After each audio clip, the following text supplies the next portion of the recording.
กองประชุมใหญ่ผู้แทนสมัยที่ 12 ของพรรคประชาชนปฏิวัติลาวได้อัดลงอย่างเป็นทางการและประสบผลสำเร็จอย่างสมบูรณ์ภายหลังดำเนินเป็นเวลา 3 วันที่หอประชุมแห่งชาตินครหลวงเวียงจันทน์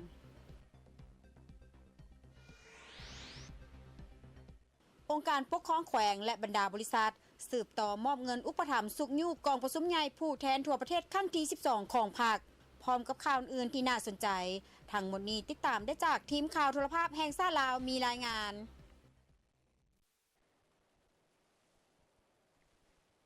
สบายดีท่านผู้ชมที่เคารพจะสบายดีท่านผู้ชมที่เคารพต้อนรับทานเข้าสู่ข่าวพักคำจากของข่าวโทรภาพแห่งชาติลาวข่าวพักคำประจำวันพฤหัสวันที่8 มังกร 2026นำเสนอข่าวพักคำในวันนี้จินดาศรีภาราข้าพเจ้าคำลาขันธวงศ์พร้อมด้วยลามภาษามือทั้งสองศรีพระจันทร์ท้องจันทร์และเสียงยางเยยาง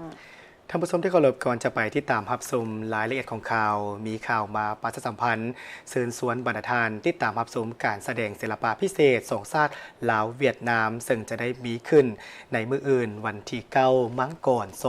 2026เริ่มแต่เวลา 16 โมงจนถึงเวลา 11 โมง 30 นาทีเป็นต้นไป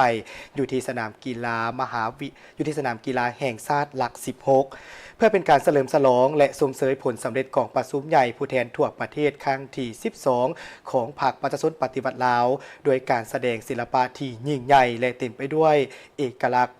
ท่านผู้ชมเส้นทางรถไฟเป็นหัวจักรหลักที่สำคัญที่สุดในการสุขยู่การเติบโตของเศรษฐกิจการบริการและการท่องเที่ยวของสาธารณรัฐประชาธิปไตยประชาชนลาวและเพื่อเสริมขยายมากผลความศึกษาความเป็นไปได้ในการสร้างทางรถไฟไปสู่แขวงภาคใต้ท่านเล็กไหลศิวิไลเลขาคณะพรรคกระทรวงโยธาธิการและขนส่งได้ให้สัมภาษณ์ต่อสื่อมวลชนในวันที่ 8 มังกร 2026 นี้ที่กองประชุมใหญ่ผู้แทนทั่วประเทศครั้งที่ 12 ของพรรคประชาชนปฏิวัติลาวโดยท่านได้ฮู้ว่านับตั้งแต่เริ่มเปิดบริการทางรถไฟลาวจีนท้ายปี 2021 เป็นต้นมาได้สร้างตัวเลขสถิติที่น่าประทับใจทั้ง2ด้านคือด้านการขนส่งผู้โดยสารเฉพาะในสาธารณรัฐประชาธิปไตยประชาชนลาวได้ทั้งหมด12 ล้านเถื่อคนตลอดเส้นทางเวียงจันทน์หลายกว่า 6.2 ตื้อดอลลาร์สหรัฐหลังจากที่รถไฟได้เปิดนำใช้อย่างเป็นทางการในวันที่ 3 ธันวาคม ปี 2021 ผ่านมานี้พอดีฮอดปี 2025 ก็ครบรอบ 4 ปีพอดีถือว่าการเปิดรถไฟก็เป็นนิมิตหมายอันใหม่เป็นการเปิดลาวเฮาที่เป็นประเทศที่บ่มีทางออกสู่ทะเลเป็นประเทศที่มีทางออกอย่างแจ้งเป็นจากแลนด์ล็อกไปสู่แลนด์ลิงก์มาเปิดโตอย่างเป็นทางการรถไฟลาวจีนนี้ก็เป็นรถไฟด่วนที่อยู่ใน10 ประเทศอาเซียนก็เป็นลาวเป็นผู้สมิทเสื่อมกับประเทศจีนที่ว่าเป็นบรรยากาศใหม่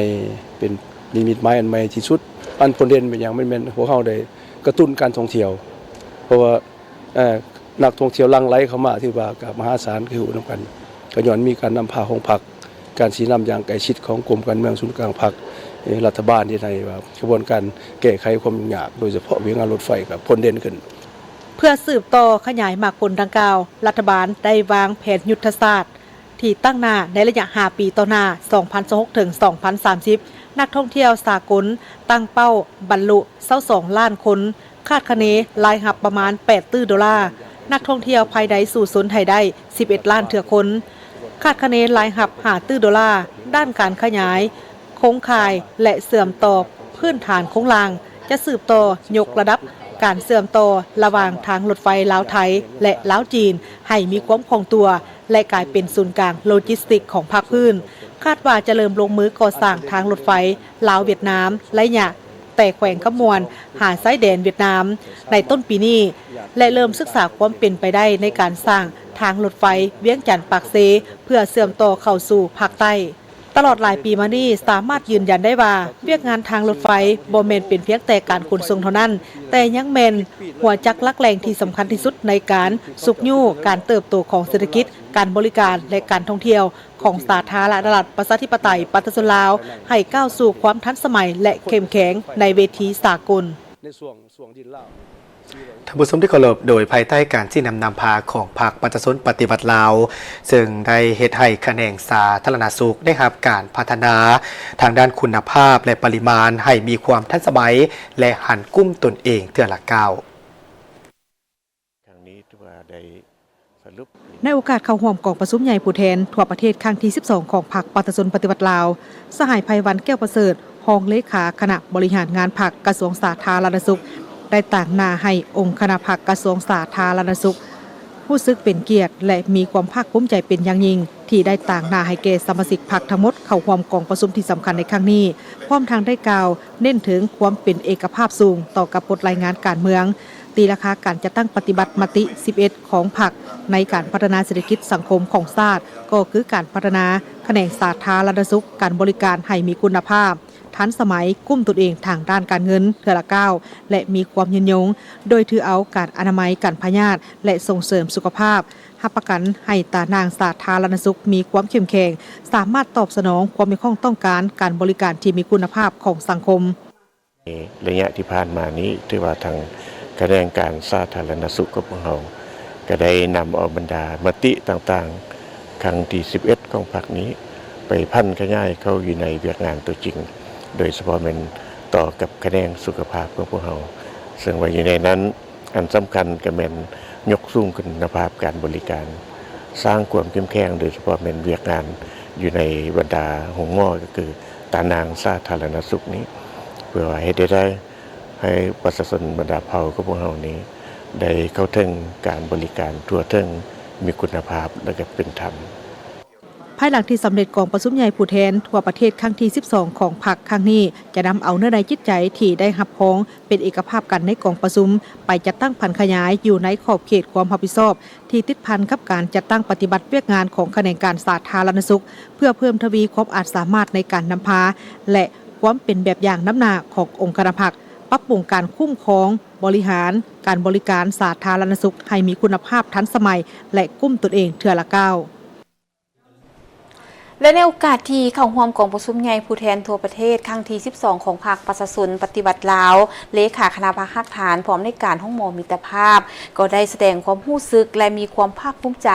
ที่ได้เป็นตัวแทนของผู้แทนสมบูรณ์กระทรวงสาธารณสุขรับฟังการสรุปสั่งรวมการจัดตั้งปฏิบัติแผนพัฒนาเศรษฐกิจสังคมครั้งที่9ของพรรคประชาชนปฏิบัติลาวสมัยที่11ซึ่งได้มีนโยบายต่างๆสุกยู่ให้พวกเขาได้จัดตั้งผันขยายในของเขตสาธารณสุขเฮ็ดให้เวียกงานสาธารณสุขขยายตัวอย่างกว้างขวางขึ้นไปผันขยายให้เป็นอันละเอียดโดยเฉพาะกระแมนอยู่ในห้องหมอมิตรภาพสหายดร.สอนไซราชวงศ์กรรมการคณะพรรคกระทรวงเลขาคณะพรรคฮักฐานผู้อำนวยการห้องหมอมิตรภาพผู้แทนสมบูรณ์กระทรวงสาธารณสุขมีความภาคภูมิใจหลายที่ได้เป็นเกียรติต่างหน้าให้แก่บรรดาสหายสมาชิกภายในกระทรวงสาธารณสุขเข้าร่วมกองประชุมใหญ่ผู้แทนทั่วประเทศครั้งที่12ของพรรคประชาชนปฏิวัติลาวกองประชุมครั้งนี้เป็นวาระสำคัญที่สุดที่จะได้มีการสรุปสั่งรวมเกี่ยวกับรายงานการเมืองของคณะบริหารงานศูนย์กลางพรรคสมัยที่11เพื่อสรุปตีราคาการจัดตั้งปฏิบัติมติกองประชุมใหญ่ใน5ปีผ่านมาแผนพัฒนาเศรษฐกิจสังคมแห่งชาติ5ปีครั้งที่10 2026-2030เพื่อเป็นการสร้างบาทก้าวบุกทะลุในการพัฒนาประเทศชาติได้มีนโยบายต่างๆสุกยู่ให้ได้จัดตั้งผันขยายในของเขตสาธารณสุขเฮ็ดให้เวียกงานสาธารณสุขขยายกว้างขวางขึ้นประชาชนลาวบรรดาเผ่าเข้าถึงการบริการอย่างทั่วถึงพร้อมทางเล็งใส่การป้องกันและส่งเสริมสุขภาพให้แข็งแรงในระยะการจัดตั้งปฏิบัติมติ11ของพรรคประชาชนปฏิวัติลาวนี้ในของเขตสาธารณสุขโดยเฉพาะแม่นห้องหมอมิตรภาพได้เอาใจใส่ในการปฏิบัติแผนยุทธศาสตร์พัฒนาสาธารณสุขโดยเฉพาะแม่นบรรดานโยบายต่างๆที่กระทรวงสาธารณสุขได้วางออกก็คือบรรดาตัวซี่วัดที่สภาหับหองเป็นต้นว่าเวียกงานหาดี1พอใจและตัวซี่วัดการปรับปรุงยกระดับคุณภาพของพ่อแม่ประชาชนให้หลายขึ้นและสร้างความเชื่อมั่นดึงดูดเอาความเชื่อมั่นของสังคมก็คือประชาชนให้หลายขึ้นเห็นว่าในการจัดตั้งปฏิบัติมติ11ของพรรคประชาชนปฏิวัติลาวนี้ในของเขตสาธารณสุขโดยเฉพาะกระแมนห้องหมอมิตรภาพได้เอาใจใส่ในการปฏิบัติตามแผนยุทธศาสตร์พัฒนาของสาธารณสุขโดยเฉพาะแม่นบรรดานโยบายต่างๆที่กระทรวงสาธารณสุขได้วางออกก็คือบรรดาตัวซี่วัดของ4สภาหับห้องเป็นต้นว่าเวียกงาน5ดี1พอใจและก็ตัวชี้วัดในการปรับปรุงยกสูงคุณภาพของพ่อแม่ประชาชนให้หลายขึ้นและสร้างความเชื่อมั่นดึงดูดเอาความเชื่อมั่นของสังคมก็คือพ่อแม่ประชาชนให้หลายขึ้น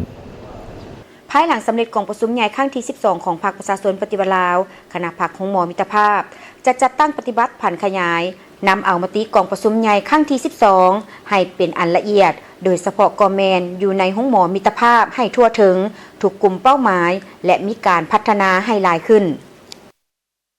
เนื่องในโอกาสของการดำเนินกองประชุมใหญ่ผู้แทนทั่วประเทศครั้งที่ 12 ของพรรคประชาชนปฏิวัติลาวสหายวงศ์มณีเพื่อประสากรรมการประจำพรรคแขวงหองคณะประธานปกครองแขวงหลวงน้ำทาได้ให้สัมภาษณ์ต่อทีมข่าวโทรภาพแห่งชาติลาวาโดยเรียกร้องให้ประชาชนลาวทุกทั่วหน้าให้ติดตามผลสำเร็จของกองประชุมใหญ่ผู้แทนทั่วประเทศครั้งที่ 12 ของพรรคอย่างตั้งหน้าเพื่อนำเอาในจิตใจไปพันขยายเข้าในเวียกงานที่ตนรับผิดชอบให้ปรากฏผลเป็นจริงเถื่อละก้าวครั้งนี้ซึ่งเป็นเหตุการณ์ทางการเมืองที่มีความหมายสำคัญในโอกาสเข้าร่วมกองประชุมใหญ่ผู้แทนทั่วประเทศครั้งที่ 12 ของพรรคประชาชนปฏิวัติลาวว่าตนเองได้มีความภาคภูมิใจที่ได้ตั้งหน้าให้คณะพรรคและสมาชิกพรรคแขวงหลวงน้ำทาเข้าร่วมกองประชุมที่มีความหมายอันสำคัญทางด้านประวัติศาสตร์ในครั้งนี้ในวาระกองประชุมจะได้มีการรับรองเอาโครงการการเมืองฉบับที่ 3 ของศูนย์กลางพรรครับรองเอาบทรายงานการเมืองของศูนย์กลางพรรคสมัยที่ 12 รับรองเอาแผนพัฒนาเศรษฐกิจสังคม5 ปีครั้งที่ 10 รับรองเอากฎระเบียบสมัยที่ 12 ของพรรคนอกจากนั้นก็ยังสิได้ผลบัตรเลือกตั้งเอาคณะบริหารงานศูนย์กลางพรรคสมัยที่ 12 เพื่อสืบต่อนำพาภารกิจปกปักรักษาสร้างสรรค์และพัฒนาประเทศชาติของพวกเราให้เจริญรุ่งเรืองสูงขึ้นในนามคณะพรรคแขวงหลวงน้ำทาการที่ได้เข้าร่วมกองประชุมในครั้งนี้ตนเองสามารถกำได้เนื่องในหลายด้านโดยเฉพาะแม่นห่างรายงานการเมืองและห่างแผนพัฒนาเศรษฐกิจสังคมซึ่งจะนำเอาเนื่องในจิตใจที่ติดพันกับเวียกงานที่ตนเองได้รับผิดชอบเป็นต้นด้านการพัฒนาทรัพยากรมนุษย์ของเขตเวียกงานศึกษาและกีฬาเวียกงานสาธารณสุขเวียกงานวัฒนธรรมการท่องเที่ยวเวียกงานแรงงานและสวัสดิการสังคมและเวียกงานอื่นๆเจ้าจะนำเอาเนื้อในจิตใจที่ติดพันกับเวียกงานที่ข้าพเจ้าได้รับผิดชอบเป็นต้นแม่นด้านการพัฒนาทรัพยากรมนุษย์คงเขตเวียกงานการศึกษากีฬาเวียกงานสาธารณสุขเวียกงานวัฒนธรรมท่องเที่ยวเวียกงานแรงงานวัฒนธรรมแรงงานสวัสดิการสังคมและเวียกงานที่ปิดอ้อมอื่นๆเพื่อเฮ็ดให้เวียกงานข้าพเจ้าสีนำหันให้มันสามารถเข้าสู่ตัวจริงประยุกต์มุนไส้เขาได้โอกาสดังกล่าวได้นำผู้แทนสมบูรณ์ที่เข้าร่วมกองประชุมอันสุดที่มีความหมายความสำคัญในครั้งนี้สหายวงศ์มณีเพื่อประสาก็ได้เรียกร้องมายังสมาชิกพรรคพนักงานทหารตำรวจสาวค้าขายนักธุรกิจตลอดประชาชนบรรดาเผ่าทั้งศูนย์กลางและท้องถิ่นในคงเขตทั่วประเทศที่ติดตามกองประชุมในครั้งนี้ทั้งออนไลน์หรือโทรภาพแห่งชาติจงพร้อมพากันเอาใจใส่ติดตามและรับฟังเนื้อในจิตใจของประชุมให้ลึกซึ้งถึงถองเพื่อนำไปพันขยายนำไส้เข้าในหน้าที่เวียกงานของตนให้เกิดดอกออกผลมีประสิทธิภาพและประสิทธิผลยิ่งขึ้นในวันที่7 มังกร 2026 คณะผู้แทนกองประชุมใหญ่ครั้งที่ 12 ของพรรคจำนวนหนึ่งได้ลงเยี่ยมยามเขตพัฒนากลุ่มรวมไซเสถาและเขตเศรษฐกิจพิเศษบึงทัดหลวงบริษัทจงหุ้นโซล่าเทคโนโลยีลาวจำกัดโครงการก่อสร้างอาคารของบริษัทอ้อมอาซีพัฒนาอสังหาริมทรัพย์การไปเยี่ยมยามเขตพัฒนากลุ่มรวมไซเสถาคณะผู้แทนก็ได้รับฟังการรายงานของท่านผู้วงวงคำสาวห้องเจ้าของนครหลวงเวียงจันทร์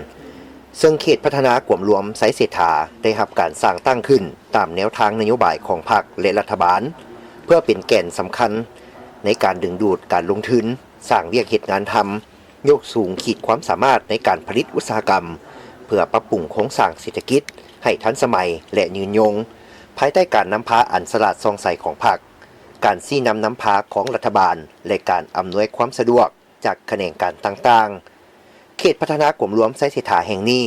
กำลังมีความก้าวหน้าอย่างต่อเนื่องในการพัฒนาพื้นฐานโครงสร้างเป็นต้นแมนเส้นทางระบบไฟฟ้าน้ำประปาระบบสาธารณูปโภคและสภาพแวดล้อมที่เอื้ออำนวยต่อกิจการลงทุนและการดำรงชีวิตของพนักงานกรรมกรและประชาชนพร้อมนั้นยังมีโครงการลงทุนจากภายในและต่างประเทศเข้ามาดำเนินกิจการอย่างต่อเนื่องซึ่งสร้างมูลค่าเพิ่มมีการเติบโตทางเศรษฐกิจและเติบโตของอัตราการจ้างงานและอื่นๆและยุคเขตเศรษฐกิจพิเศษบึงธาตุหลวงท่านนางออนลายาแสงธรรมวงศ์ผู้ช่วยหัวหน้าการตลาดบริษัทลาวธาตุหลวงลงทุนพัฒนาจำกัดได้ให้ฮู้ว่า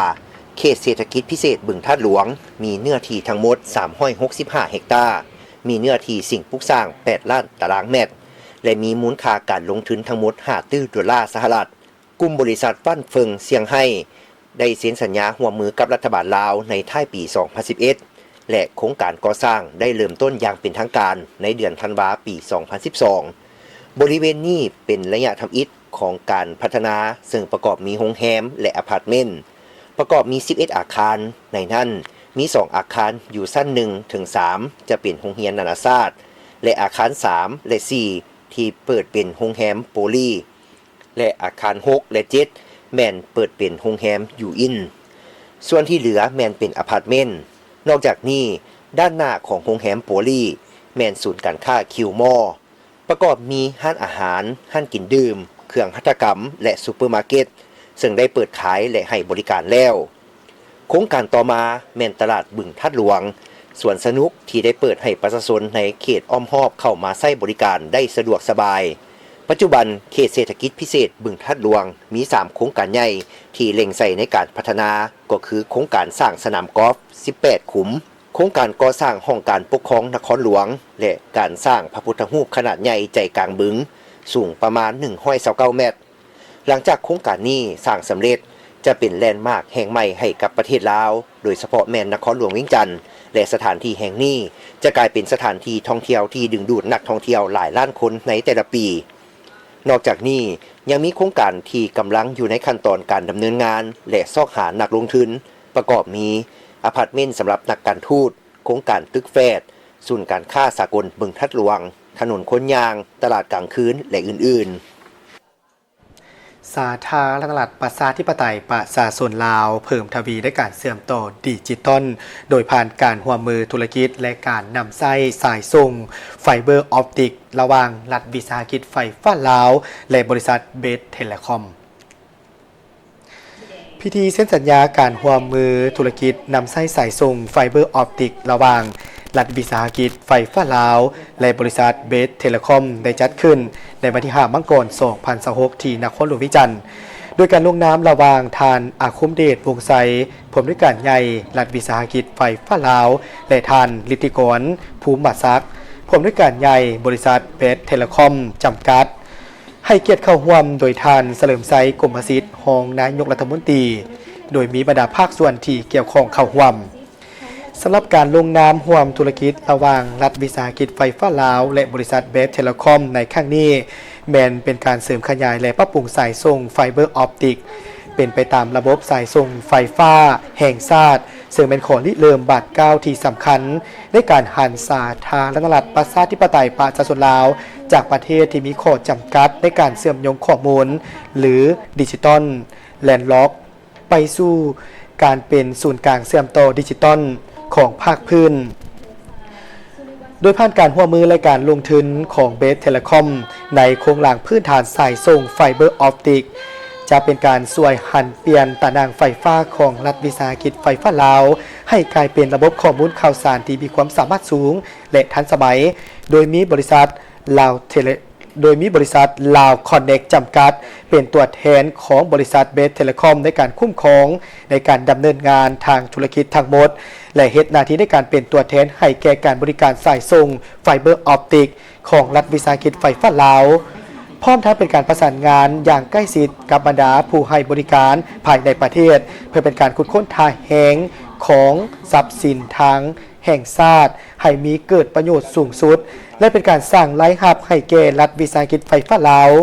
โครงการในครั้งนี้คาดว่าจะช่วยในการสร้างความเข้มแข็งให้แก่พื้นฐานดิจิทัลและเป็นการปรับปรุงการเชื่อมต่อทั่วประเทศให้ดีขึ้นอย่างล่วงไหลโครงการนี้จะมีบทบาทสำคัญในการดึงดูดการลงทุนจากต่างประเทศ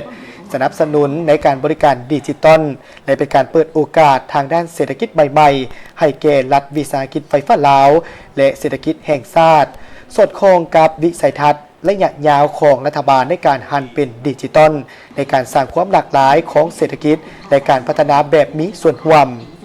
การปฏิบัติตามสัญญาฉบับนี้จะเป็นบาทก้าวอันสำคัญในการสร้างความเข้มแข็งให้แก่โครงสร้างพื้นฐานดิจิทัลของลาวและเป็นการยืนยันขึ้นใหม่ถึงความมุ่งมั่นในการเชื่อมโยงกับภาคพื้นในยุคดิจิทัล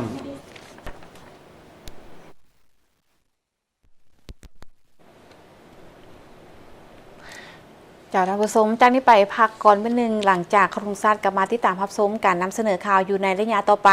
ซึ่งว่าพวกเขากันยังมีข่าวเกี่ยวกับกองประชุมใหญ่ผู้แทนทั่วประเทศสมัยที่ 12 ของพรรคประชาชนปฏิวัติลาวที่ได้อัดลงอย่างเป็นทางการและประสบผลสำเร็จอย่างสมบูรณ์เจ้าและพร้อมเดียวกันนั้นพวกเขาก็ยังมีข่าวเกี่ยวกับกองประชุมใหญ่ผู้แทนทั่วประเทศครั้งที่ 12 ของพรรคประชาชนปฏิวัติลาวซึ่งได้มีการหับฮ้องเอาผลการปอนบัตรเลือกตั้งเอาคณะบริหารงานศูนย์กลางพรรคสมัยที่ 12 โดยเป็นเอกภาพได้มีการเลือกเอาสหายทองลุ้นศรีสุฤทธิ์เป็นเลขาธิการใหญ่คณะบริหารงานศูนย์กลางพรรคสมัยที่ 12 เจ้าแต่ว่าตอนนี้พักก่อนเป็นหนึ่งหลังจากครุงซาดกลับมาที่ตามรับชมรายละเอียดของข่าวเด็กยุคอนาคตต้องก้าวให้ทันโลกแม่ต้องเลือกสิ่งที่ดีให้ลูกให้ QUST รวม5สารอาหารและผสมใยอาหารก็ส LC Force ให้ลูกสร้างสรรค์สิ่งใหม่ในแบบของลูกเองให้ QUST แม่ว่าแม่ลูกว่าหมักเด็กยุคอนาคตต้องก้าวให้ทันโลกแม่ต้องเลือกสิ่งที่ดีให้ลูกให้ QUST รวม5สารอาหารและผสมใยอาหารก็ส LC Force ให้ลูกสร้างสรรค์สิ่งใหม่ในแบบของลูกเอง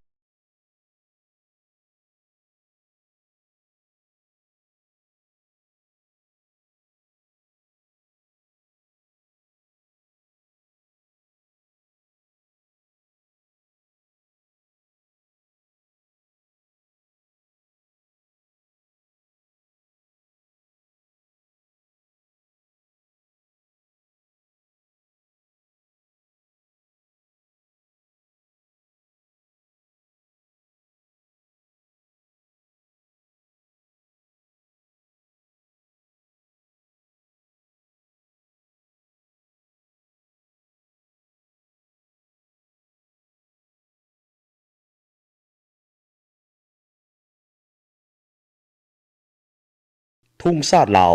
เป็นสัญลักษณ์แห่งสาธารณรัฐประชาธิปไตยประชาชนลาวสันติภาพ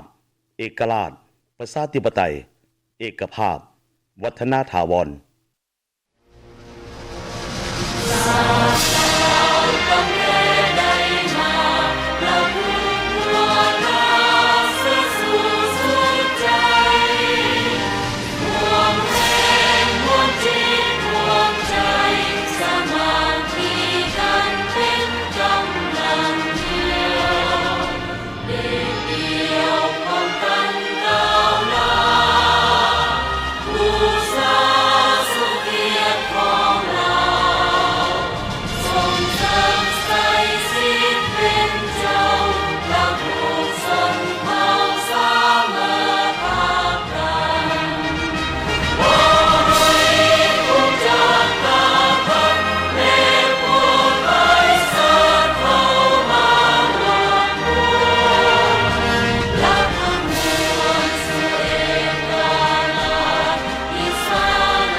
กลับมาติดตามรับชมการนำเสนอข่าวจากห้องข่าวโทรภาพแห่งชาติลาวต่อกองประชุมใหญ่ผู้แทนทั่วประเทศครั้งที่ 12 ของพรรคประชาชนปฏิวัติลาวได้รับร้องเอาผลการปอนบัตรเลือกตั้งเอาคณะบริหารงานศูนย์กลางพรรคสมัยที่ 12 โดยได้เป็นเอกภาพเลือกเอาสหายทองลุ้นศรีสุฤทธิ์เป็นเลขาธิการใหญ่คณะบริหารงานศูนย์กลางพรรคประชาชนปฏิวัติลาวสมัยที่ 12ท่านผู้ชมที่เคารพในมื้อที่ 3 ของการดำเนินกองประชุมใหญ่ผู้แทนทั่วประเทศครั้งที่ 12 ของพรรคประชาชนปฏิวัติลาวได้มีการประกาศรับร้องเอาผลของการปอนบัตรเลือกตั้งเอาคณะบริหารงานศูนย์กลางพรรคสมัยที่ 12 โดยเป็นเอกภาพกันเลือกเอาสหายทองลุ้นศรีสุฤทธิ์เป็นเลขาธิการใหญ่คณะบริหารงานศูนย์กลางพรรคสมัยที่ 12กองประชุมใหญ่ผู้แทนทั่วประเทศครั้งที่ 12 ของพรรคประชาชนปฏิวัติลาวได้รับร้องเอาผลของการปอนบัตรเลือกตั้งเอาคณะบริหารงานศูนย์กลางพรรคสมัยที่ 12 ได้เลือกเอากรรมการสมบูรณ์ศูนย์กลางพรรคทั้งหมด 73 สหายหญิง 12 สหายประกอบมีดังนี้ 1. สหายทองลุ้นศรีสุฤทธิ์ 2. สหายไซสมพรผู้บิหาร 3. สหายสอนไซศรีพันดอน 4. สหายคำพันธ์พรหมทัศน์ 5. สหายกี่แก้วไข่คำพิทูล 6. สหายพลเอกวิไลลาคำฟ้อง 7. สหายนางสีใสหรือเดชมุนโซน 8. สหายเฉลิมไซโกมสิทธิ์ 9. สหายคำพันธ์เผยยวงศ์ 10. สหายอนุภาพตุนาลม 11. สหายทองสลิดมังโนเมฆ 12. สหายนางสุนทรสยจักร 13. สหายนางเวียงทองศรีพันดอน 14. สหายกองแก้วไซสงคราม 15. สหายโซนธนูธรรมวงศ์ 16. สหายวิไลวงศ์มุดดาคำ 17. สหายเพชรพรหมพิพักษ์ 18. สหายสันติภาพพรหมวิหาร 19. สหายนางบุญคำบรจิต 20. สหายบัวคงนามวงศ์ 21. สหายนางใบคำคัทยะ 22. สหายอรุณไซสุนราช 23. สหายนางสวนสวัสดิ์วิยเกต 24. สหายโพไซไซยศร 25. สหายลาวเป่าส่งณวงไซ 26. สหายคำเลียงอุทักไกซอน 27. สหายบุญจบอุบลประเสริฐ 28. สหายคำผอยบรรณสาร 29. สหายเล็กไหลศรีวิไล 30. สหายคำไหลศรีประเสริฐ 31. สหายวันไซพ้องสวรรค์ 32. สหายนักอาลีวงโนบุญธรรม 33. สหายไพวีศรีบริพา 34. สหายภูวงอุ่นคำแสน 35. สหายบุญจันทร์ศรีวงพันธ์ 36. สหายท้องสวรรค์พรหมวิหาร 37. สหายไซสนะโคตรภูทร 38. สหายอัศพังทองศรีพันดอน 39. สหายลีเบอร์ลีโบเป้า 40. สหายนางบุษดีธนเมือง 41. สหายนางปิงคำราชสีมา 42. สหายพลโทวันทองกองมณี 43. สหายดาววงพรแก้ว 44. สหายมาลายทองโกมสิทธิ์ 45. สหายบุญคงลาดเจียมพร 46. สหายวันศรีกัวมัว 47. สหายวิไลวันบุตรคำ 48. สหายลินคำดวงสวรรค์ 49. สหายเวียกทวิศรเทพจันทร์ 50. สหายมอนไซลาวมัวส่ง 51. สหายนางอัมไพวรเล่าบุญแพง 52. สหายพลจัตวานางลีวงลาวลี 53. สหายพลอยคำฮูงบุญยวง 54. สหายพ้นตีสมพรมิตรพร 55. สหายบุญลายบุตถิ 56. สหายบุญเลื่อมมณีวงศ์ 57. สหายพลจัตวาแป้นคำบุตรจันแพง 58. สหายบุญเหลือพันดานุวงศ์ 59. สหายสันติสุขสิมมาลาวงศ์ 60. สหายทองลีศรีสุฤทธิ์ 61. สหายภูธนุเพชรไซสมบัติ 62. สหายผุดพันธ์แก้ววงไซ 63. สหายเพ็งนิรันดร์คำพันเพ็ง 64. สหายบุญถึงดวงสวรรค์ 65. สหายพลโทคำกิ่งผุยหล่ามณีวงศ์ 66. สหายพลโทวงศรอินปานพิมพ์ 67. สหายพลโทสายใจกรมสิทธิ์ 68. สหายภาคำอินแสง 69. สหายคำลาวันจันทรวัน 70. สหายนางทุมมาลีวงพจันทร์ 71. สหายสุขคำเพชรเฮืองบุตรศรี 72. สหายพลจัตวาค้อนสวรรค์สมภไซ 73. สหายโพไซไข่คำพิทูลกรรมการศูนย์กลางผักสำหองมีจำนวน 15 สหายหญิง 1 สหาย 1. สหายวาลไซเล็งสวัสดิ์ 2. สหายดาวสวรรค์เครือมีไซ 3. สหายมีไซพงเค 4. สหายคำมอนจันทจิต 5. สหายสุริวัตรสุวรรณจุ่มคำ 6. สหายพลจัตวากองสวัสดิ์บุญเลี้ยง 7. สหายจินดาวงศ์โพสีคำ 8. สหายพิไลทองจิตมณี 9. สหายวรรณไซซาตระกูล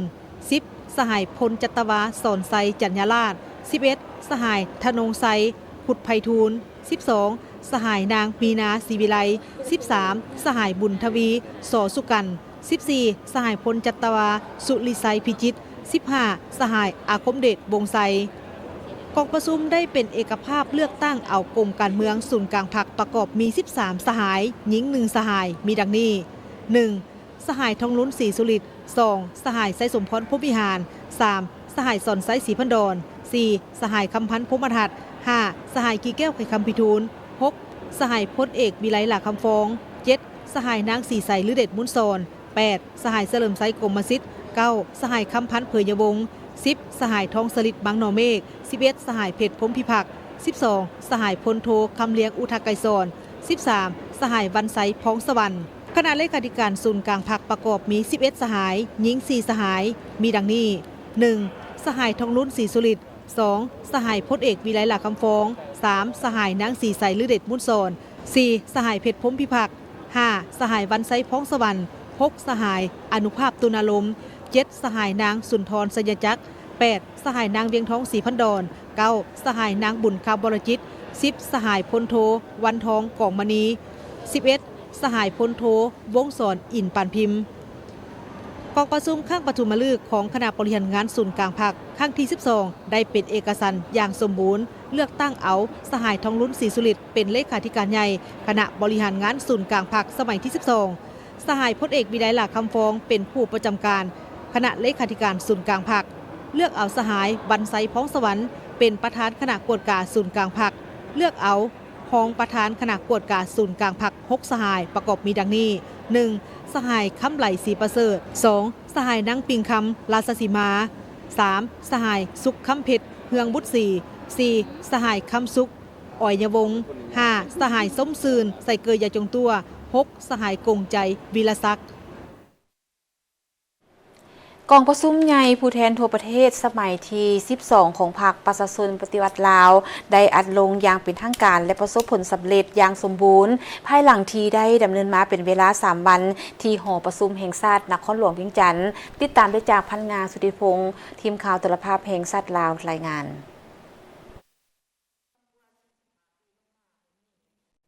ท่านผู้ชมที่เคารพกองประชุมใหญ่ผู้แทนทั่วประเทศครั้งที่ 12 ของพรรคประชาชนปฏิวัติลาวได้ปิดลงอย่างเป็นทางการและประสบผลสำเร็จอย่างสมบูรณ์ภายหลังที่ดำเนินมาเป็นเวลา 3 วันที่หอประชุมแห่งชาตินครหลวงเวียงจันทน์ตลอดระยะของการดำเนินกองประชุมนี้บรรดาผู้แทนแม้ได้ร่วมกันพิจารณาและรับร้องเอาเอกสารที่สำคัญของพรรคเกี่ยวกับการสรุปผลของการนำพาในสมัยที่ผ่านมาและกำหนดทิศทางแผนการพัฒนาประเทศชาติก็คือโครงการการเมืองของพรรคซึ่งเป็นพื้นฐานที่สำคัญสำหรับการนำพาประเทศชาติให้ก้าวหน้าไปอย่างมั่นคงและยืนยงในโอกาสเดียวกันนี้กองประชุมก็ได้ดำเนินการเลือกตั้งคณะบริหารงานศูนย์กลางพรรคสุดใหม่โดยได้เลือกเอาสหายทองลุ้นศรีสุริตเป็นเลขาธิการใหญ่คณะบริหารงานศูนย์กลางพรรคสมัยที่ 12 ด้วยความเป็นเอกภาพและมีความไว้วางใจสูงจากบรรดาผู้แทนกองประชุมกองประชุมใหญ่ผู้แทนทั่วประเทศครั้งที่ 12 ของพรรคประชาชนปฏิวัติลาวได้ดำเนินอย่างเป็นทางการแต่วันที่ 6 ถึงวันที่ 8 มังกร 2026 นี้ที่นครหลวงเวียงจันทน์ภายใต้ขบวนยกสูงบทบาทการนำพาที่เข้มแข็งของพรรคตั้งหน้าสร้างเศรษฐกิจเอกราชเป็นเจ้าตนเองสืบต่อบูรณะระบอบประชาธิปไตยประชาชนให้นักแน่นก้าวขึ้นสู่สังคมนิยมกองประชุมครั้งนี้มีผู้แทนสมบูรณ์เข้าร่วมทั้งหมด835 สหายหญิง123 สหายเป็นตัวแทนให้แก่สมาชิกพรรคทั้งหมดในทั่วประเทศ 421,865 สหาย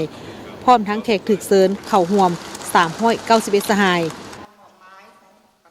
กองประชุมใหญ่ได้ดำเนินภายใต้บรรยากาศแห่งความสามัคคีเป็นเอกภาพความฟดฟื้นปฏิบัติและด้วยความรับผิดชอบการเมืองอันสูงส่งของผู้แทนกองประชุมใหญ่เคียงคู่กับความสนใจและการติดตามอย่างใกล้ชิดของทั่วสังคมกองประชุมใหญ่ได้ค้นคว้าตกลงรับร้องเอาปัญหาสำคัญของพรรคและของชาติด้วยความเป็นเอกภาพสูงโดยได้พิจารณาและรับร้องเอาโครงการการเมืองของพรรคฉบับที่ 3เกี่ยวกับการบูรณะระบอบประชาธิปไตยประชาชนก้าวขึ้นสู่สังคมนิยมซึ่งเป็นเอกสารสำคัญแม่นทฤษฎีปฏิบัติของพรรคเป็นทวนไฟยังทางให้แก่พรรคและทั่วปวงชนในภารกิจปกปักรักษาและพัฒนาประเทศชาติ โครงการการเมืองเป็นขีดหมายสำคัญประวัติศาสตร์ส่องแสงให้เห็นอย่างมีชีวิตชีวาถึงการเติบใหญ่ขยายตัวของพรรคเฮาตลอดระยะ 70 ปีแห่งการนำพาภารกิจต่อสู่กู้ชาตินำพาภารกิจปกปักรักษาและพัฒนาประเทศชาติก็คือนำพาภารกิจเปลี่ยนแปลงใหม่พร้อมกันนั้นก็ยกให้เห็นถึง 6 บทเรียนที่มีลักษณะกฎเกณฑ์ของการปฏิบัติลาวโครงการการเมืองฉบับนี้กำหนดจุดหมายและบาทก้าวเดินที่เป็นพื้นฐานให้แก่การสร้างบาทเดียวที่แข็งแรงทั้งเป็นยุทธศาสตร์และวิสัยทัศน์ของพรรคในภารกิจการบูรณะระบอบประชาธิปไตยประชาชนก้าวขึ้นสู่สังคมนิยมฮอดปี 2055 วันสั่งตั้งพรรคครบรอบ100 ปีสู่สนสร้างประเทศเฮาเป็นประเทศกำลังพัฒนาที่มีรายรับปานกลางสูงยับเข้าใกล้ประเทศที่มีรายรับสูงมีระบบการเมืองที่เข้มแข็งมีพื้นฐานเศรษฐกิจที่ทันสมัยกำลังการผลิตได้รับการพัฒนารอบด้านโดยมีการพัวพันการผลิตที่สอดคล้องและก้าวหน้าชีวิตการเป็นอยู่ของประชาชนบรรดาเผ่ามีพื้นฐานอันนักแน่นก้าวขึ้นสู่ความอิ่มหนำสำราญเพื่อบรรลุจุดหมายดังกล่าวโครงการการเมืองได้กำหนดเอา11เนื้อในพื้นฐานของการบูรณะระบบประชาธิปไตยประชาชนก้าวขึ้นสู่สังคมนิยมกองประชุมใหญ่ได้พิจารณาและเป็นเอกภาพสูงรับร้องเอารายงานการเมืองที่ได้ตีราคาอย่างลึกซึ้งต่อหมากผลแห่งการจัดตั้งปฏิบัติมติกองประชุมใหญ่ครั้งที่11ใน5 ปีที่ผ่านมาภายใต้การนำพาซี่น้ำของคณะบริหารงานส่วนกลางพรรคประเทศของพวกเขาสามารถผ่านผ่าความยุ่งยากและแก้ไขปัญหาที่เกิดขึ้นได้โดยพื้นฐานเศรษฐกิจสังคมรักษาทวงทาเติบโตต่อเนื่องเศรษฐกิจมหาภาคมีเสถียรภาพสามารถควบคุมได้ภัยเงินเฟ้อการดุลเดียงทางด้านเศรษฐกิจฟื้นตัวและมีพื้นฐานที่ดีขึ้นปัญหาเคียงห้อนทางด้านเศรษฐกิจการเงินได้รับการแก้ไขและผ่อนคลายลงเทื่อละก้าวเพื่อสืบต่อยุ่งแหงภารกิจบูรณะระบอบประชาธิปไตยประชาชนให้นักแน่นก้าวขึ้นสู่สังคมนิยมกองประชุมใหญ่ได้วางทิศทางเพื่อพันขยายเนื้อในของโครงการการเมืองของพรรคฉบับที่ 3ให้เป็นระบบต่อเนื่องนักแน่นวางทิศทางระยะแต่ปี 2016 ถึง 2035 สร้างบรรดาปฐมปัจจัยที่ยุ่งแหงการบูรณะระบอบประชาธิปไตยประชาชนให้ได้รับการยกระดับขึ้นอย่างนักแน่นมีความสามัคคีทั่วปวงชนรับประกันเสถียรภาพทางด้านการเมืองและความเป็นระเบียบเรียบร้อยในสังคมอำนาจอธิปไตยแห่งชาติได้รับการปกปักรักษาไว้ได้อย่างมั่นคงพัฒนาเศรษฐกิจสังคมตามทิศสีเขียวและยืนยงเศรษฐกิจมหาภาคมีเสถียรภาพซุ่มใส่สร้างเศรษฐกิจเอกราชเป็นเจ้าตนเองให้เข้มแข็งประเทศชาติหลุดพ้นออกจากสถานภาพประเทศด้อยพัฒนารับประกันความมั่นคงกองประชุมใหญ่ได้รับร้องเอา11โครงเขตเวียกงานที่มีความนักแน่นเข้มแข็งกองประชุมใหญ่ได้เลือกตั้งคณะบริหารงานศูนย์กลางพรรคสมัยที่ 12ประกอบด้วยกรรมการสมบูรณ์จำนวน73สหายและกรรมการสำรองจำนวน15สหายเพื่อเป็นแกนสารแห่งความสามัคคีและสติปัญญาของพรรคเขาที่นำพาทั่วพรรคทั่วรัฐทั่วกำลังประกอบอาวุธและปวงชนลาวทางชาติพันขยายและจะตั้งปฏิบัติมติกองประชุมใหญ่ครั้งที่ 12ของพรรคให้มีผลสำเร็จตัวจริงกองประชุมครบคณะข้างปฐมฤกษ์ของคณะบริหารงานศูนย์กลางพรรคสมัยที่ 12ได้เป็นเอกภาพเลือกตั้งเอากรรมการกรมการเมืองศูนย์กลางพรรคจำนวน13สหายได้เลือกเอากรรมการคณะเลขาธิการศูนย์กลางพรรคจำนวน11สหายกองประชุมได้เป็นเอกภาพสูงเลือกเอาสหายทองลุ้นศรีสุริตเป็นเลขาธิการใหญ่คณะบริหารงานศูนย์กลางพรรคอีกวาระหนึ่งได้เลือกเอาสหายพลเอกวิไลหลาคำฟ้องเป็นผู้ประจำการคณะเลขาธิการศูนย์กลางพรรคได้เลือกเอาสหายวันไซพ้องสวรรค์เป็นประธานกฎกาและรองประธานกฎกาจำนวน6สหายในพิธีอัดกองประชุมสหายทองลุ้นศรีสุริตเลขาธิการใหญ่คณะบริหารงานศูนย์กลางพรรคประธานประเทศได้ชี้นำให้บรรดาคณะพรรคและสมาชิกพรรคทั่วประเทศพร้อมใจกันพันขยายมติของกองประชุมให้เป็นผลปฏิบัติอย่างเป็นจริงเพื่อสร้างประเทศชาติให้เจริญรุ่งเรืองและนำพาประเทศก้าวขึ้นสู่สังคมนิยมตามเป้าหมายที่วางไว้บรรดาสหายที่นับถือหักแพงทั้งหลายกองประชุมใหญ่ผู้แทนทั่วประเทศครั้งที่12ของพรรคเฮาได้สำเร็จลงอย่างจบงามแล้วแต่พวกเฮายังต้องมีความรับผิดชอบสูงและเอาจริงเอาจังต่อการจัดตั้งพันขยายแนวทางแผนนโยบาย ที่กองประชุมใหญ่ครั้งนี้วางออกให้ปรากฏผลเป็นจริงพรรคเฮามีเส้นทางก้าวเดินที่ยาวไกลอุดมการณ์และจุดหมายสังคมนิยมบ่อาจจะเกิดเป็นจริงใดด้วยตัวมันเองถ้าบ่มีสมาชิกพรรคที่ปลอดใสเข้มแข็งนักแน่นเป็นหลักแหล่งเป็นผู้นำพาฉะนั้นขอเรียกร้องมายังทั่วพรรคโดยเฉพาะบรรดาสหายกรรมการศูนย์กลางพรรคสมัยที่12ที่ได้รับความไว้วางใจจากกองประชุมใหญ่ครั้งนี้จงเสิร์ชสู่มานาจิตปฏิวัติความรับผิดชอบการเมืองยกสูงความเป็นแบบอย่างน้ำหนาฝึกฝนหล่อหลอมตนเองรอบด้านปรับปรุงแบบแผนการนำพาแบบแผนวิธีเฮ็ดเวียกให้ถูกต้องสอดคล้องและแทบกับตัวจริงเพื่อนำพาการจัดตั้งปฏิบัติแนวทางแผนนโยบายที่กองประชุมใหญ่ครั้งนี้วางออกให้มีผลสำเร็จคณะพรรคแต่ละขันจงพร้อมกันเสริมขยายความเป็นเจ้าในการพันขยายแนวทางแผนนโยบายที่กองประชุมใหญ่ครั้งนี้วางออกอย่างประดิษฐ์สางและบุกระดมมหาชนยู่แห้งขบวนการแข่งขันรักษาและพัฒนาให้กว้างขวางลึกซึ้งและต่อเนื่องเพื่อเล็งใช้สร้างการแข่งขันและการสร้างกำลังแห้งให้แก่การพัฒนาประเทศชาติในสุ่มปีต่อหน้าสหายเลขาธิการใหญ่ยังได้เรียกร้องมายังคณะพรรคทุกขั้นสมาชิกพรรคพนักงานนักรบประชาชนลาวบรรดาเผ่าบรรดาสั้นคนและพี่น้องเสื้อชาติลาวผู้รักชาติที่ดำรงชีวิตและทำมาหากินอยู่ต่างประเทศจงเสิร์ชสู่น้ำใจรักชาติเสริมขยายมานาจิตปฏิบัติบากบั่นสูมใส่การปฏิบัติหน้าที่และทำมาหากินสร้างสาบูรณะระบอบประชาธิปไตยประชาชนก้าวขึ้นสู่สังคมนิยมอย่างนักแน่นในโอกาสดำเนินกองประชุมใหญ่ผู้แทนทั่วประเทศครั้งที่12ของพรรคประชาชนปฏิวัติลาวสหายกิแก้วไขคำพิทูลกรรมการกรมการเมืองศูนย์กลางพรรคหัวหน้ากองเลขากองประชุมใหญ่ผู้แทนทั่วประเทศครั้งที่12ของพรรคประชาชนปฏิวัติลาวได้แถลงข่าวผลสำเร็จกองประชุมในครั้งนี้ภายหลังดำเนินมาเป็นเวลา3วันประสบผลสำเร็จโดยบักผลอันจบงามตอนบ่ายวันที่ 8 มกราคม 2026 สหายกีแก้วไขคำพิทูลกรรมการกรมการเมืองศูนย์กลางพรรคหัวหน้ากองเลขากองประชุมใหญ่ผู้แทนทั่วประเทศครั้งที่12ของพรรคประชาชนปฏิวัติลาวได้แถลงข่าวต่อสื่อมวลชนเกี่ยวกับผลสำเร็จของกองประชุมภายหลังที่ดำเนินมาเป็นเวลา3วันโดยมีผู้แทนทั้งหมด835สหายหญิง123สหายเป็นตัวแทนให้แก่สมาชิกพรรคทั่วประเทศทั้งหมด 421,865 สหายพร้อมนั้นมีแขกถึกเชิญจำนวน391สหายรวมมีผู้เข้าร่วมกองประชุมใหญ่ทั้งหมด 1,226 สหายกองประชุมใหญ่ครั้งที่12ของพรรคแม่นเหตุการณ์ทางด้านการเมืองสังคมอันสำคัญยิ่งของสาธารณรัฐประชาธิปไตยประชาชนลาวและได้ดำเนินอย่างถูกต้องตามกฎระเบียบของพรรคภายใต้บรรยากาศสร้างสรรค์มีความรับผิดชอบสูงและได้สิ้นสุดลงด้วยผลสำเร็จอันจบงามภายใต้คำขวัญยกสูงบทบาทการนำพาที่เข้มแข็งของพรรคตั้งหน้าสร้างเศรษฐกิจเอกราชเป็นเจ้าตนเองสืบต่อบูรณะระบอบประชาธิปไตยประชาชนให้นักแน่นก้าวขึ้นสู่สังคมนิยมกองประชุมใหญ่ได้รับพ้องกับโครงการการเมืองฉบับที่3ของพรรค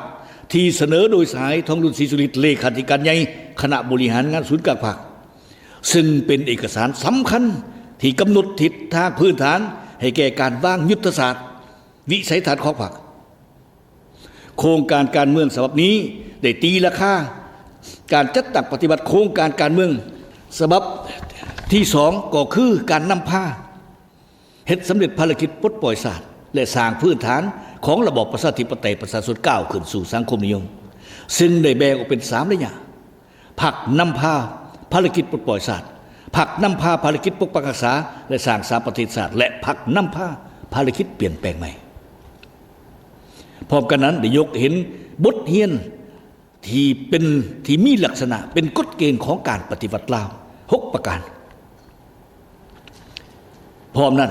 ยังได้วางจุดหมายฮอดปี2025เมื่อวันสร้างตั้งพรรคเฮาครบรอบ100ปีแม่นสู่ส้นสร้างประเทศเฮาเป็นประเทศกำลังพัฒนา ที่มีรายรับปานกลางสูงยับเข้าใกล้ประเทศที่มีรายรับสูงมีระบบการเมืองที่เข้มแข็งมีพื้นฐานเศรษฐกิจที่ทันสมัยกำลังการผลิตได้รับการพัฒนาหอบด้านโดยมีการพัวพันการพิธีสอดคล้องและก้าวหน้ากองประชุมใหญ่ได้พิจารณาและรับพ้องเอาแผนพัฒนาเศรษฐกิจสังคมแห่งชาติ5 ปีครั้งที่10 2026 ถึง 2030 แม่นแผนพันขยายมติกองประชุมใหญ่ครั้งที่12เป็นแผนงานโครงการระดับชาติรวมทั้งขอบการลงทุนสำหรับโครงการเหล่านั้นในนั้นได้กำหนดออกเป็น6เป้าหมายใหญ่เพื่อสืบต่อปฏิบัติแผนพัฒนาเศรษฐกิจสังคมให้ขยายตัวอย่างต่อเนื่องกองประชุมใหญ่ได้พิจารณาและรับพ้องเอากฎระเบียบพรรคสมัยที่12เพื่อให้สอดคล้องพ้องหับกับการจัดตั้งปฏิบัติแนวทางการเมืองของพรรคสุกยู่เวียกงานก่อสร้างพรรคเฮ็ดให้พรรคมีความปลอดใสเข้มแข็งนักแน่นมีความสามารถเพียงพอในการนำพาภารกิจปกปักรักษาและพัฒนาประเทศชาติในระยะใหม่ก้าวขึ้นสู่สังคมนิยมอย่างนักแน่นกองประชุมใหญ่ได้พิจารณาและรับพ้องเอาบทสำรวจการนำพารวมของคณะบริหารงานศูนย์กลางพรรคสมัยที่11ซึ่งได้ตีราคาสูงต่อกับความปากบั่นพยายามอันตั้งหน้าและความเป็นเจ้าการประดิษฐ์สร้างในการเสริมขยายมูลเสื้อและบทเรียนอันประเสริฐของพรรคในการเพิ่มทวีความสามัคคีเป็นเอกภาพอยู่ภายในพรรคยกสูงความรับผิดชอบต่อหน้าที่การเมืองดำเนินการปรับปรุงดัดแปลงกลไกการนำพาซี่น้ำของศูนย์กลางพรรคและคณะพรรคแต่ละคันปลุกระดมทั่วพรรคและทั่วปวงชนเข้าร่วมการจัดตั้งปฏิบัติแนวทางการเมืองของพรรคให้มีผลสำเร็จกองประชุมใหญ่ของพวกเขาครั้งนี้ยังได้เป็นเอกสารเลือกตั้งเอาคณะบริหารงานศูนย์กลางพรรคสมัยที่12ซึ่งประกอบด้วยกรรมการสมบูรณ์73สายและกรรมการสำรอง15สายเพื่อเป็นแกนสารนำพาทั่วปวงพรรคทั่วรัฐทั่วกำลังประกอบวุฒิและพวกชนเหล่าทักษะจัดตั้งปฏิบัติมติกองประชุมใหญ่ครั้งที่12ของพรรคให้ปรากฏผลเป็นจริงสร้างบาทก้าวมุกทะลุในการสร้างการหันเปลี่ยนที่แข็งแรงในการพัฒนาและพาประเทศชาติก้าวขึ้นอย่างนักแน่นต่อไปในกองประชุมครบคณะครั้งปฐมฤกษ์ของคณะบริหารงานศูนย์กลางพรรคสมัยที่12ยังได้เป็นเอกภาพสูงเลือกตั้งคณะกรรมการกรมการเมืองศูนย์กลางพรรคจำนวน13สายเลือกเอากรรมการคณะเลขาธิการศูนย์กลางพรรคจำนวน11สายกองประชุมได้เป็นเอกภาพอย่างสูงเลือกเอาสหายทองรุ่นศรีสุริกเป็นเลขาธิการใหญ่คณะบริหารงานศูนย์กลางพรรคพร้อมกันนั้นก็ได้เลือกตั้งเอาสายพลเอกวิไลหลาคำฟ้องเป็นผู้ประจำการคณะเลขาธิการศูนย์กลางพรรคกองประชุมยังได้เลือกตั้งประธานบรรดาห้องประธานคณะกวดกาศูนย์กลางพรรคประกอบด้วย6สายโดยแม่นสายวันไซพอกสวรรค์เป็นประธาน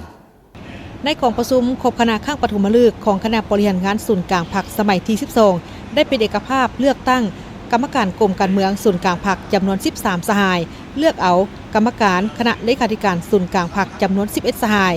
กองประชุมได้เป็นเอกภาพอย่างสูงเลือกเอาสหายทองลุ้นศรีสุริตเป็นเลขาธิการใหญ่คณะบริหารงานศูนย์กลางพรรคพร้อมนั้นได้เลือกเอาสหายวิไลหลาคำฟ้องเป็นผู้ประจำการคณะเลขาธิการศูนย์กลางพรรคกองประชุมได้เลือกประธานบรรดาของประธานคณะกวดกาศูนย์กลางพรรคประกอบด้วย6สหายโดยแม่นสหายวันไซพ้องสวรรค์เป็นประธานกองประชุมได้เรียกร้องมายังคณะพรรคทุกขั้นสมาชิกพรรคทุกสหายจงเชิดชูความเป็นแบบอย่างน้ำหน้าในทุกด้านนำพามหาชนปฏิบัติมติของกองประชุมใหญ่ครั้งที่12ให้ปรากฏผลเป็นจริงพร้อมนี้เรียกร้องมายังพนักงานนักรบประชาชนลาวบรรดาเผ่าบรรดาสั้นคนและพี่น้องเสื้อชาติลาวที่รักชาติที่ดำรงชีวิตและทำมาหากินอยู่ต่างประเทศจงเชิดชูน้ำใจรักชาติเสริมขยายมานาจิตบากบั่นบุกบืนเข้าใส่การปฏิบัติหน้าที่ทำมาหากินและสร้างสาบูรณะระบอบประชาธิปไตยประชาชนก้าวเดินสู่จุดหมายสังคมนิยมอย่างนักแน่นท่านผู้ชมจากนี้ไปติดตามรับชมสถานการณ์ข่าวที่เกิดขึ้นอยู่ต่างประเทศพร้อมด้วยข่าวกีฬา